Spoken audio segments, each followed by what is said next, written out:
So Ymania, and I think everybody is aware at this point in time that we globally are geared into this very heavy election year across the world. And a lot of LGBTI activists often lament whether it is worthy to have to invest energy during times of elections to try and get some law and policy reform initiatives going.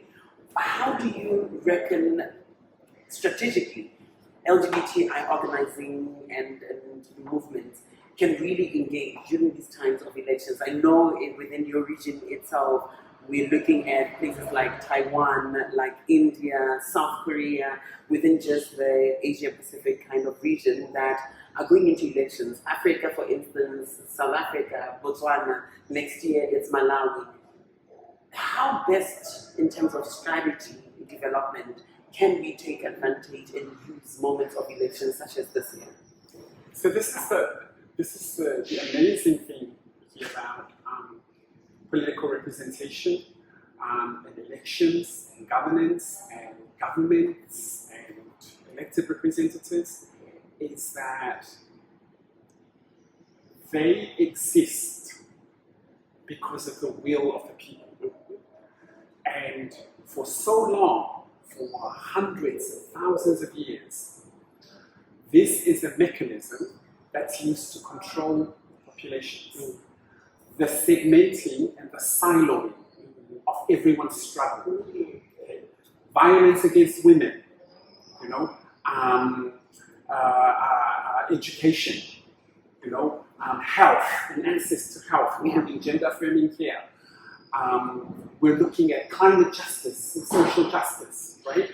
LGBTI struggle. There's siloed attempts to push for our own rights, and they keep it like that. But what if, with this sudden wave of elections globally, what if we were all to weave together our struggles as social justice movements? What if for the trans and gender diverse and LGBTI communities, when they organize their marches, what if the climate change people turn up? What if the violence against women people turn up and support? All of a sudden, your issue is not an LGBTI issue. It's now a social justice issue because now you have support at the voting booths. When the climate change people are marching, trans, gender diverse, and LGBTI people better be marching. Because all you're doing is you're providing solidarity in numbers. And isn't that what we always say in our movement? In solidarity always. So let's stand with these other social justice movements. Let's weave together our faiths and our struggles and our causes so we can progress them as one major thread of social justice. We're included in it. Copenhagen, you are included. We are included in that thread. But that thread can only be strong if it's woven together. Imagine that.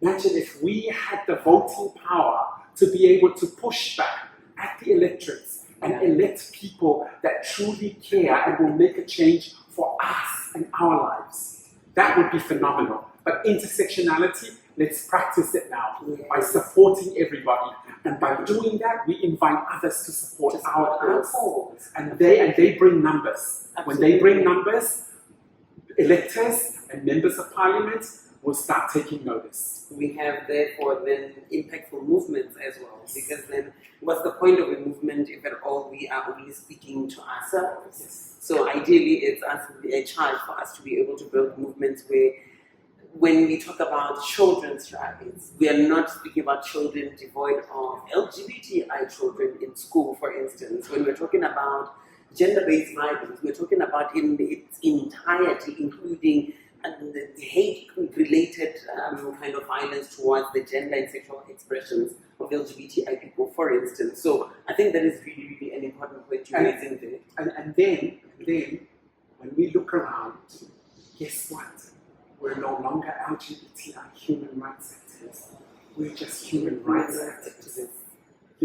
We're a part of the human race. Absolutely. We're making sure that when we progress to take our LGBTI rights, we're bringing the social justice movement along. We're bringing the violence against women movements along. And when they succeed, we succeed. So we're sitting in a time where we're celebrating now the new UN resolution on intersex rights, which is now an additional to, in the African context, where we have resolution 552 from the African Union Commission that was passed last year. Places and countries like Kenya are now putting in place intersex rights law. Places like Botswana, through its now current constitutional reform process, is now putting in provision and protection for intersex persons. But Ymania, this is great, definitely. These are great achievements and I think developments for our other siblings, our intersex community, insofar as putting in protective measure for their own identity, their expression, and for their bodily autonomy. And protection from unnecessary violence instigated by medical personnel on their bodies. While at the same time, one might lament the fact that there is a move by governments to try and separate intersex from the greater LGBTI, which in essence is a strategy to continuously leave the LGBT out of legislative protections, out of constitutional protections and protected grounds against discrimination. What's your take on this? Should we be worried that we are seeing governments moving towards wanting to separate the I from the LGBT? And is there something we can be able to do better in also harnessing these developments on intersex rights and protection of intersex persons' bodily autonomy that we can apply onto the greater LGBT or even specifically the trans-specific kind of recognitions we're looking for in law and policy? It's a very good question.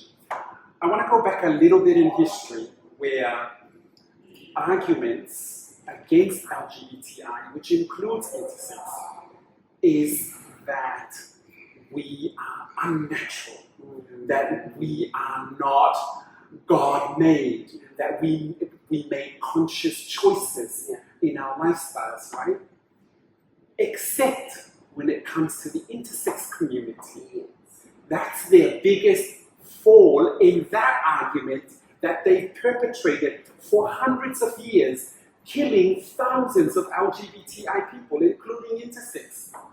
They have sought to try and convince us that LGBTI, including intersex, is man-made. It's our decisions. It's our own decisions. It's mental health problems. Whatever it is, it's our choices, right?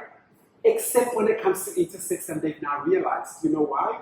Because God made intersex people the way they are, whether they are 2XY and Klinefelters, whether they have, the primary sexual characteristics are indeterminate, whatever it is, and it's chromosomal and internal. God made those people, the intersex people, as they are. So the arguments against LGBTI falls way down. So you can understand why they want to strip out intersex away from us, because that's their weak point. First thing to recognize,